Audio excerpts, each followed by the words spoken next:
bienvenue sur Laetitia et Fils. Je m'appelle Laetitia et j'ai 3 fils, Lucas, Owen et Victor, de 5 ans, 3 ans et 1 an.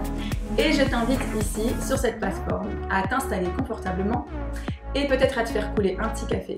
Dieu sait que moi j'en ai besoin aujourd'hui, la nuit est difficile. Et je voudrais te partager des sujets autour de la foi, de la famille et de la féminité. Et en particulier aujourd'hui, tu l'as déjà vu dans le titre de cette vidéo, je voudrais te parler de Madame Oui et de pourquoi elle peut être une ennemie dans nos vies. Alors je voudrais d'abord te lire un passage, donc c'est dans Matthieu chapitre 5 et c'est une parole de Jésus qui est d'une sagesse mais qui défie toute concurrence et qui dit au verset 37 « Que ton oui soit oui et que ton non soit non. Tout ce qu'on y ajoute vient du mal. » Parfois moi j'entends des gens dire « Mais la Bible c'est compliqué quand même. » Enfin là ça paraît clair.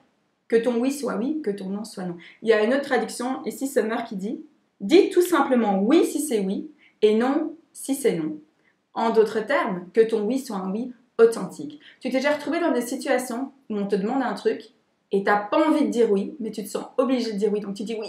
Mais c'est un oui un peu crispé comme ça. Puis une fois que tu as dit oui, après tu regrettes peut-être d'avoir dit oui. Et comme tu es quelqu'un qui tient tes engagements, tu es genre coincé dans le oui que tu as donné. Alors, je voudrais te parler justement de ça aujourd'hui. Imagine que ta vie, c'est une maison, ou un château, un manoir, je sais pas, une cabane, comme tu veux, magnifique, et que devant cette maison, il y a un parterre de fleurs, mais que tu as planté, tu as arrosé, tu as choyé, etc. Et pourtant, à côté de chez toi, il y a un voisin qui a toute une armée de Doberman. Mais genre, si tu me connais un peu, tu comprendras que les chiens, c'est pas trop mon trip. Donc, il y a une armée de Doberman. Et tous les matins, les Doberman viennent gentiment se laisser aller sur ton parterre de fleurs. D'accord? Je m'arrête là. Tu as compris le principe? Ils viennent piétiner, ils te laissent des petits cadeaux comme ça, sympathiques, dans lesquels tu n'as pas envie de marcher, devant chez toi. Et c'est difficile à dire, et pourtant, dans la vie, c'est comme ça aussi. Il y a des lieux de nos vies qui sont précieux, que nous sommes appelés à clôturer, que nous sommes appelés à délimiter. En d'autres termes, on est responsable de poser des limites sur notre territoire. On ne peut pas en vouloir aux Doberman, des Doberman, c'est dans leur nature, ils viennent baver, ils viennent se laisser aller sur nos parterres de fleurs. Par contre, on a la capacité, nous, de poser des limites autour du terrain qui est le nôtre. Quand je te dis poser des limites, je ne te dis pas de vivre dans le repli, dans la peur, dans un bunker où il n'y a pas de porte, pas de fenêtre. Je te dis simplement que tu peux poser une clôture autour de ta vie et que c'est toi qui vas être responsable de gérer les accès, les entrées, les sorties. Et comment est-ce qu'on ouvre une partie de cette clôture pour laisser des accès en utilisant ces deux mots qui nous ont été donnés, qui sont le oui et le non. À quoi je dis oui, à quoi je dis non. Et est-ce que j'ai vraiment la liberté dans ma vie d'utiliser mon oui et mon non? Parce que si tu as perdu cette liberté, tu vas d'office te retrouver dans une situation où les personnes qui ne savent pas dire non vont être abusées. C'est la définition de l'abus, quand il y a une limite qui est transgressée de manière répétitive. Donc c'est hyper important. Est-ce que c'est pas ça finalement la vraie liberté? La liberté de dire oui, la liberté de dire non. Alors je voudrais prendre un moment pour te présenter une amie à moi, que tu connais peut-être, qui s'appelle Madame Oui. Je dis amie, mais elle ne me rend pas vraiment service. Madame Oui, je te la décris, elle a peur d'être rejetée. Donc, quand on lui pose une question, est-ce qu'elle ose dire non? Non. Madame Oui, elle n'aime pas les conflits, elle a peur de froisser. Donc, quand on lui pose une question, qu'est-ce qu'elle répond? Oui. Même quand elle n'a pas envie de dire oui, elle dit oui. Parce qu'elle a l'impression, Madame Oui, que si elle ne répond pas à tous les besoins de la terre entière, elle est inutile. Et donc, elle n'est pas digne d'amour, pas digne d'être acceptée, d'être aimée. Et Madame Oui, je te donne un exemple, par exemple tu vas l'appeler, et c'est quelqu'un de très utile entre parenthèses, à avoir dans ton entourage. Sauf qu'à un moment donné, elle va donner, et puis elle va accumuler une colère et une frustration, parce que ses besoins, elle les a peut-être pas assumés. Je reviens avec ce que je te disais dans ma première vidéo, si tu n'assumes pas tes besoins, ça va te causer des soucis. Et donc comme elle n'est pas à l'écoute de ses besoins et qu'elle se plie en quatre pour les besoins des autres, à un moment donné, elle va se retrouver dans cette tension. Je te donne un exemple. Madame Oui, c'est un bon numéro à avoir dans ton téléphone parce que tu l'appelles et tu dis « Dis, écoute, là je suis vraiment dans une situation mais impossible, j'ai besoin que quelqu'un vienne. Genre, si tu viens pas, c'est la fin du monde. » Oui. Écoute, tu pourrais pas garder mes 5 enfants pendant que je pars une semaine sur une île déserte? Oui. Dis, écoute, je sais que tu es fatiguée en ce moment, mais si tu pouvais aller faire mes courses, franchement, ça m'arrangerait. Oui. Et alors aussi des choses du style « Écoute, on sait vraiment pas ce qu'on ferait sans toi, hein, Madame Oui. On ne sait pas ce qu'on ferait sans toi. » Oui. Et petit à petit, Madame Oui, elle s'enterre. Et ce que je voudrais te rendre aujourd'hui, c'est les clés de cette clôture, les clés de ta propre vie. C'est-à-dire, est-ce que la vraie liberté, c'est pas que ton oui soit oui, que ton non soit non. Quand tu dis oui et que c'est un vrai oui, un oui authentique, tu le fais avec joie, tu le fais avec la légèreté qui s'accompagne aussi de ce oui. Et quand c'est un oui forcé, tu vas pas le vivre bien. Et donc moi, je voudrais t'encourager simplement à évaluer peut-être les domaines de ta vie dans lesquels tu dis oui, dans lesquels tu dis non, et d'être à l'écoute. Alors maintenant, si on te prend comme ça au dépourvu, et que tu as été tellement formaté que tu dis tout le temps oui, oui, oui, oui, oui, oui, oui, même quand tu as envie de dire non, puis genre te raccroche le téléphone et tu te dis « Ah, j'ai encore dit oui !» Je voudrais te donner des clés aussi par rapport à ça aujourd'hui. Par exemple, si on dit « Dis, ça te dirait pas ?» ou bien la question que je préfère c'est « T'es disponible ce week-end ?»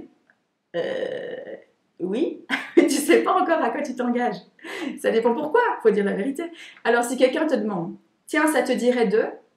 et que tu sais pas quoi répondre sur le moment même, tu peux simplement dire « Je vais y réfléchir ». Genre, tu te sors de cette situation, tu prends le temps de prier, d'être à l'écoute de ce que Dieu te demande, tu prends le temps d'être à l'écoute de tes besoins, peut-être à l'écoute des besoins de ta famille, de la logistique familiale, de ce que tu as déjà ce week-end-là, parce que c'est hyper important qu'on cultive le repos. Mais tu pourras jamais cultiver le repos si tu n'as pas justement cette capacité à décliner ou à accepter des demandes, des invitations qui arrivent dans ta vie. Donc si on te dit, écoute, ça dirait de ah, c'est pas possible, faut que je parte à 9h.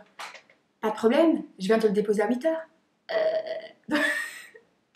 Et là, t'es coincé. Alors, soit tu vas vouloir mentir, alors que c'est très bien que l'intégrité, c'est hyper important, ou soit tu vas essayer de te dépatouiller là, de cette situation un peu compliquée. Donc, je voudrais te dire que parfois, tu peux simplement dire non, non. Que non, c'est une phrase complète. Non, point.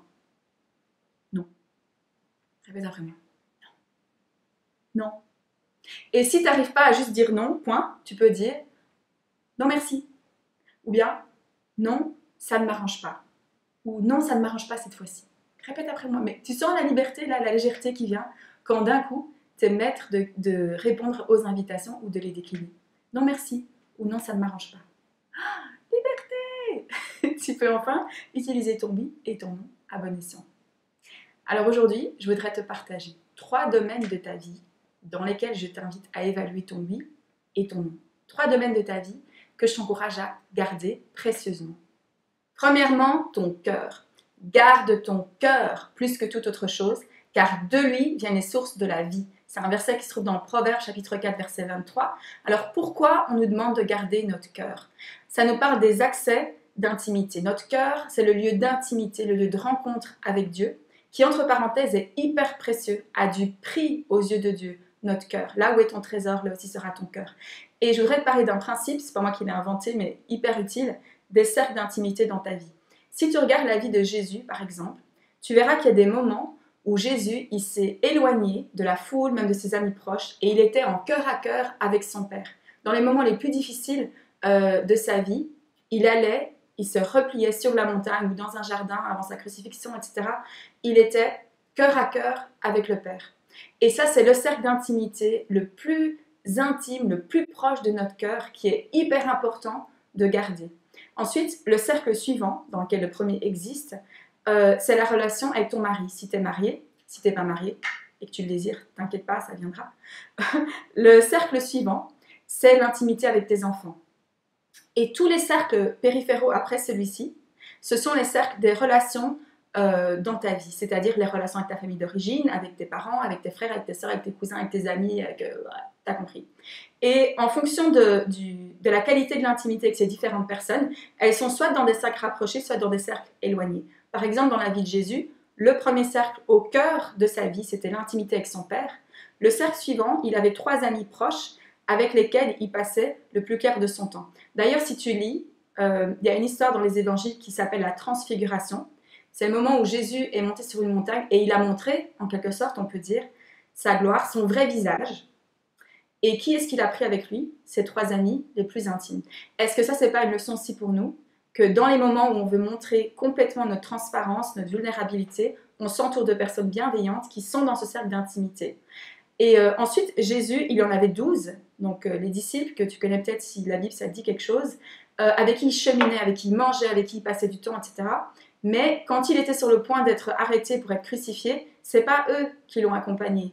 dans le jardin. C'était les trois intimes. Et c'est hyper important, je fais une petite parenthèse là-dessus, mais de reconnaître les personnes d'intimité dans ta vie, les personnes de confiance, et ça prend du temps. Je te donnerai peut-être des clés dans une prochaine vidéo par rapport à ça exactement.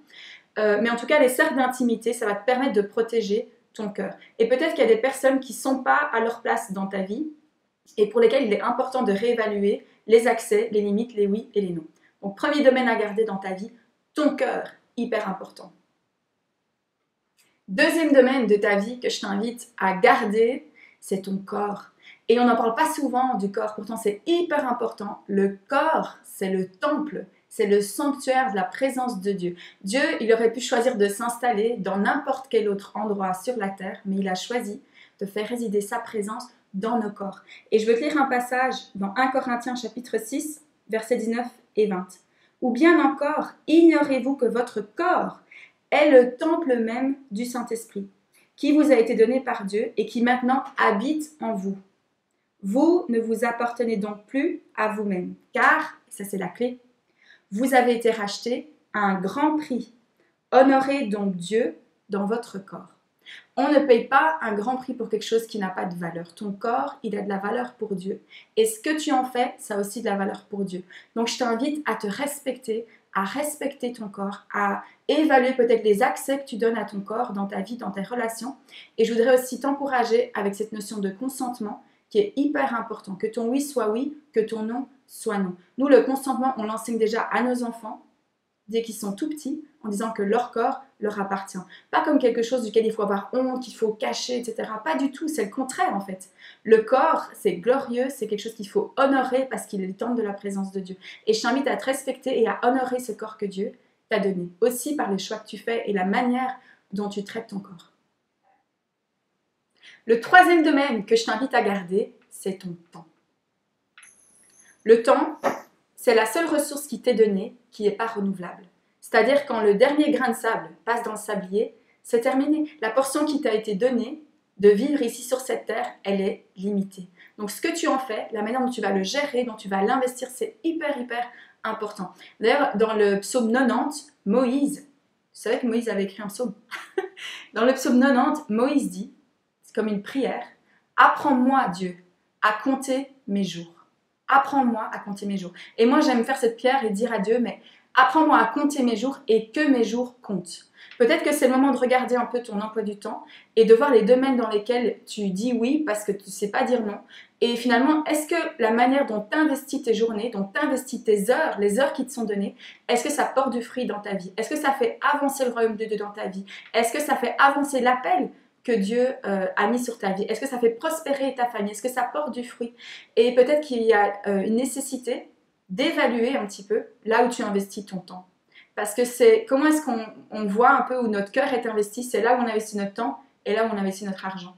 Et peut-être qu'il y a moyen de récupérer une partie de ton temps qui est investi à gauche à droite pour l'investir vraiment de manière intentionnelle dans ce qui va porter du fruit dans ta vie. Parce qu'on est appelé à porter du fruit. On n'est pas appelé à courir comme ça. Je pense toujours au lapin là, dans Alice au Pays des Merveilles. Vous voyez, avec son horloge là, qui court. On n'est pas appelé à vivre comme ça. On est appelé à vivre dans les rythmes de Dieu, les rythmes de la grâce, des temps de repos, des temps de travail, des temps où on investit et des temps où on est rempli. Pourquoi? Parce que tu ne peux pas servir ou déverser à d'autres personnes avec une coupe qui est vide. Donc c'est hyper important d'apprendre ce rythme comme ça, des moments où on est connecté et des moments où on est débranché, des moments où on est dans la relation et des moments où on est dans le repos, simplement à être renouvelé dans la présence de Dieu. Apprends-moi à compter mes jours, apprends à garder ton temps, à garder ton emploi du temps. Et apprends à garder ton temps sans culpabiliser. Parce que, tu sais, parfois on nous appelle pour des situations de sauvetage comme ça, en disant « faut absolument que vous veniez, mon fils c'est la catastrophe » ou « mon couple c'est la fin, genre si vous ne venez pas aujourd'hui c'est... » Et alors ça peut générer chez nous un sentiment héroïque, tada, tada, je change des vies. Mais je veux te dire un truc, si ça empiète complètement sur ta vie de couple, ta vie de famille, et que c'est pas juste une exception, mais que ta vie est tout le temps dans l'urgence, que ta vie c'est tout le temps dans la crise, gérer des crises, éteindre des incendies, il y a peut-être des rythmes qui valent la peine d'être installés. Pourquoi? Parce que si on t'appelle parce que le couple est en train de...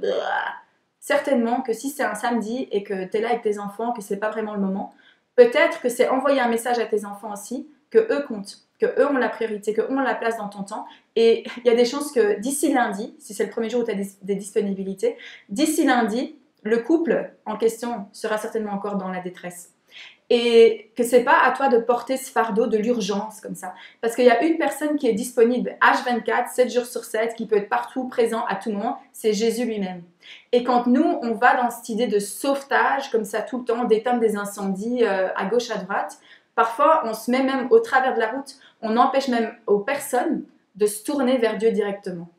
Et ça, c'est hyper important de le comprendre. On n'est pas appelé à vivre comme ça dans l'urgence parce que moi, ce qui m'inspire, c'est pas les feux de paille. C'est pas « Ah, j'ai changé plein de vies en 5 ans et puis j'ai fait burn-out sur burn-out. » Pas de jugement si tu as fait un burn-out. Je dis juste que peut-être qu'on peut apprendre en se disant « Qu'est-ce qui va me permettre, quels sont les rythmes dans ma vie, les rythmes de la grâce, les rythmes du repos, les rythmes de l'équilibre qui vont me permettre de vivre et de servir Jésus de manière mais hyper épanouissante. » Épanouissante. Il y en a déjà un qui a porté la croix. Nous, le service ou la marche avec Dieu devrait être rempli de vie, rempli de joie. Est-ce qu'on ne pourrait pas vivre une vie épanouissante avec Dieu sur des décennies? Genre, est-ce qu'on ne pourrait pas le servir comme ça sur la longueur dans la joie? Parce que c'est la joie du Seigneur qui est notre force. Et si à un moment donné, tu identifies que dans tes journées, il n'y a plus de joie, peut-être ça vaudrait la peine d'évaluer les lieux où tu investis ton temps et la manière dont tu investis ton temps. Je voudrais aussi, pour terminer, te mettre en garde contre un effet assez particulier, que tu connais peut-être, qui s'appelle l'effet du pendule. Donc, si tu as toujours été Madame oui, Madame oui, Madame oui, et après que tu as écouté cette vidéo, tu vas être Madame non, Madame non, Madame non. Madame non, c'est aussi quelqu'un qui se ferme à la vie. Et donc, l'effet du pendule, c'est que si tu as toujours fait oui, tu as été là dans une extrême, et qu'on lâche le pendule, il va d'abord aller tout à fait à l'autre extrême, et que ça va prendre un certain temps pour trouver son équilibre. Donc, je veux juste te laisser ça, et te dire aussi que quand tu commences à mettre des limites dans ta vie, ça va peut-être générer des réactions dans ton entourage. Mais je voudrais t'encourager et te dire que les personnes qui vont se rebiffer ou être en colère ou pointer du doigt, avoir des réactions assez violentes par rapport au fait que tu mettes des limites, ce sont les mêmes personnes qui bénéficiaient le plus de l'absence de limites dans ta vie. Je te répète ça encore une fois. Les personnes qui vont se mettre en colère quand tu poses des limites, bon, il y a une manière de le faire, hein, mais quand tu poses des limites sagement, posément, etc., les personnes qui vont réagir et se mettre en colère, c'est les personnes qui bénéficiaient le plus de l'absence de limites dans ta vie. Autrement dit, les personnes qui profitaient de la situation auparavant. Donc, je veux te mettre en garde par rapport à ça et t'encourager. C'est pas évident. Hein. Si tu as laissé tout le monde venir se servir sur ton parterre de fleurs, servez-vous, H24, disponible, c'est comme le McDo, vous voulez quoi, servez-vous. Si tu as été cette personne et que d'un coup tu réalises que ça manque d'équilibre, c'est un changement qui se fait progressivement et qui n'est pas forcément toujours accepté. Donc cette semaine, je voudrais te lancer un défi. Et ce défi, c'est de dire non sans te justifier. Non. Phrase complète, non. Quand tu n'as pas envie de quelque chose, quand on te demande est-ce que ça te dirait, est-ce que tu pourrais, est-ce que... de simplement dire non. De le dire avec amour, avec sagesse, mais de dire non. Non sans justifier. Et ça, si tu n'arrives pas à dire tout simplement non, tu peux dire non merci, ou non ça ne m'arrange pas, ou non pas pour le moment. Mais essaye-le comme un exercice peut-être pour récupérer ton oui et récupérer ton non authentique. Alors quand tu diras oui, ce sera un vrai oui, pas un oui forcé, pas un oui sous la contrainte, pas un oui rempli de culpabilité. Et quand tu diras non, ce sera un non qui va t'apporter la paix, la sérénité. Parce que ce non, ça veut dire quoi? Ça veut dire je me respecte. Alors merci pour ton temps, merci de m'avoir rejoint ici aujourd'hui, d'avoir passé ces quelques minutes avec moi. J'espère que ce que je te partage ici, ça t'aide, ça t'équipe, ça t'encourage, ça te motive, ça active peut-être les dons qui sont dans ta vie et que ça te rend des clés peut-être pour ta propre liberté et pour celle des autres. Alors je te retrouve la semaine prochaine, mercredi prochain, pour un nouveau sujet. N'hésite pas, si cette vidéo a un impact dans ta vie, à liker, partager, laisser des commentaires, laisser des messages, laisser des idées ou des sujets que tu voudrais que je traite ici, parce que mon but c'est de me mettre à ton service et que les choses que je te partage t'aident.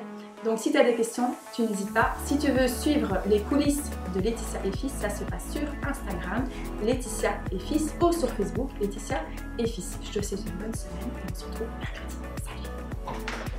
Salut!